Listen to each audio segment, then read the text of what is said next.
What if you and everyone you know are already under the influence of a spell that has been cast for decades from one of the most glamorous yet sinister places on Earth? What if your consciousness is no longer as free as you believe? What if a foreign power is directing your desires, dreams and beliefs, subtly, invisibly, but effectively? I am speaking of a place that tells stories and creates entire worldviews. I'm speaking of Hollywood, the dream factory, the myth machine, a place where not only movies are made, but narratives for entire generations are forged. And what if behind all that glitz and glamour lies a dark force, a power, whether deliberately or unknowingly, has unleashed the greatest spell in human history? Hollywood is much more than it appears. For occult practices, sex magic, and blood sacrifices to systemic child abuse, everything seems to be part of a hidden network. The disturbing thing is, the deeper you dive into the topic of occult Hollywood, the darker and stranger it becomes. Welcome, seeker of truth. My name is Oliver McClendon. I'm an author and musician. My first book, Crimson Crows, a novel about a chosen band fighting against demonic forces, will be published soon. If you want to learn more about my work, you will find a link below in the description. If you're interested in magic, demonology, and the hidden, then join me on this channel. A subscription costs you nothing, but it could open a new door for you. Hollywood, a name with meaning. The name itself is something about the beast that slumbers there. Hollywood was the preferred material for magic wands, and wands are one of the most important tools in a magician's arsenal. They symbolize will, focused and directed, and the will necessary to make magic effective. The theory states Hollywood is actually a place of consciousness manipulation. And what better way to influence consciousness than through films and music? Music and storytelling speak to our deepest emotions and shape our innermost beliefs, often without us even noticing. A person who only swims on the surface might say, "That's all just coincidence. People simply love stories." But anyone who dares to look beneath the surface feels something lurks there, something dark, dangerous, ready to devour the fool who drifts carelessly in the water. So let's dive in to Hollywood's secret. It's known that musicians like Lil Wayne deliberately work with dark symbolism. The eye of providence, flames, demon aesthetics, and split identities are just a sample of the motifs that run through the music videos. But Lady Gaga also uses symbols like Baphomet, sex rituals, doll aesthetics, and birth myths in her work. In the music video for Born This Way, she stages herself as mother of a new species, born in a triangular space, often interpreted as an Illuminati pyramid. She births a dark force for herself and speaks of a new race, free of prejudice, yet the imagery clearly reminds one of occult creation myths and transhumanist visions. Many other top stars pick up these blasphemous themes, and probably not by accident. It runs like a red thread through the music industry, and you recognize it immediately once you know what to look for. But what's behind it? What's the purpose? Stanley Kubrick, the director who knew too much, a director who dared to rebel against the status quo and possibly paid for it with his life, was Stanley Kubrick.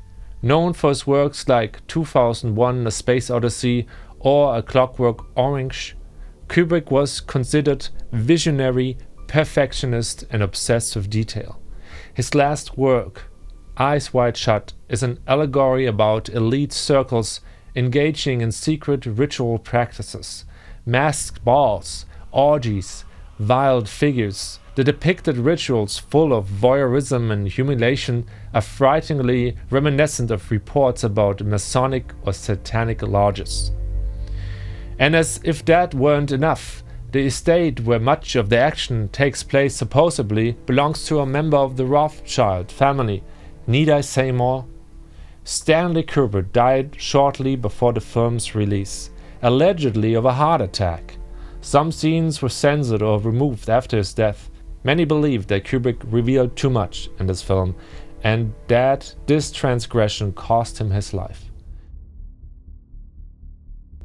But even if Eyes Wide Shut was only a small glimpse behind the scenes of the power of the elite, it reveals a lot. We are only seeing the tip of the iceberg. Another aspect in Hollywood's history is the numerous abuse cases, especially involving children and adolescents.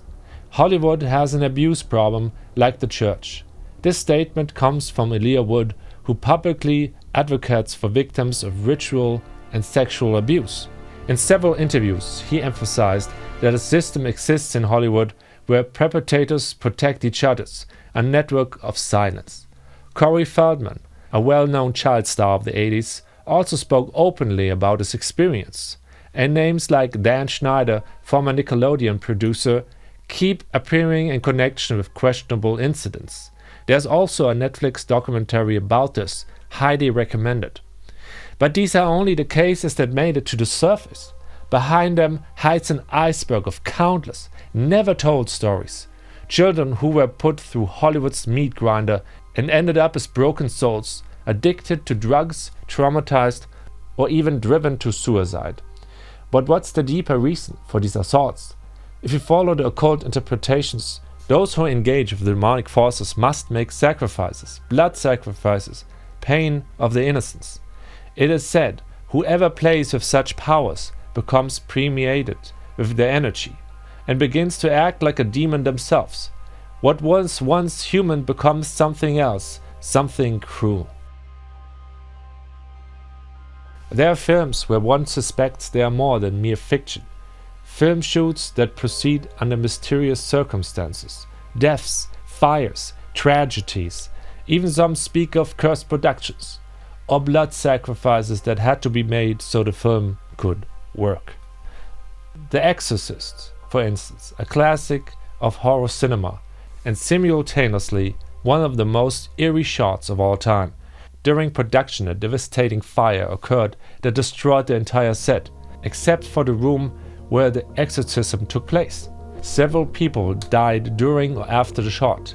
The fear was so great that the team eventually called a real priest to bless the set. Coincidence? Or a response sign to the demons the film plays with? Even darker is Poltergeist. The young lead actress, Heather O'Rourke, died shortly after filming under unclear circumstances, at only 12 years old. Another actress was murdered, and in several scenes real human skeletons were supposedly used, allegedly for cost reasons. Whoever plays with the dead awakens the shadows. The Omen, a film about the Antichrist and a shoot as if cursed. A crew member was struck by lightning during production, twice. An animal trainer was killed by a lion, and the effect designer lost his girlfriend in a car accident next to a sign reading Omnen 66.6 kilometers. If that is not a sign, what is? These examples can hardly be dismissed as coincidence. It almost seems as if cinema is not just a place of storytelling, but regardless of whether it's sacrifice, curse, or demonic presence, one central question remains. What's it all for? Does the devil have his fingers in Hollywood's game? And if so, what's the greater goal behind it? The answer is frighteningly simple. It's about your soul. Hollywood, as it works in the hidden, is more than just entertainment. It is, if you will, an infernal propaganda machine, a stage that promises light, but often only casts shadows. A dream factory that sells dreams and thereby binds hearts. In the glow of fame hides the grip of dark forces who use media's reach to influence, blind and darken consciousness. But does this mean that everyone should be thrown in one pot? Absolutely not. On the contrary, There are also a counter-movement, people in the industry who no longer want to serve these shadow forces. A quiet battle is taking place, and they still exist, the warrior of light. Those who have made it to their mission to clean up the den of sin called Hollywood, not with weapons, but with truth, art, and a higher consciousness. What you just seen is only a glimpse, a first look behind the curtain of the dream factory where light and shadow dance an ancient dance. Maybe not everything is true, but maybe more is true than we'd like. This world of symbolism, seduction, and occult power isn't just theory, it inspires stories. It has a reality that has written itself deeper into our culture. And this is exactly where my upcoming novel Crimson Crows begins. A story about a band pursued by dark forces, about occult rituals, demonic deals, and a chosen one who must find her way between magic, music, and manipulation. Crimson Crows will be published soon, and if you watch this video to this point, the book probably won't let you go. You will find the link to the waiting list or further info below in the description. Until we meet again, beyond the curtain.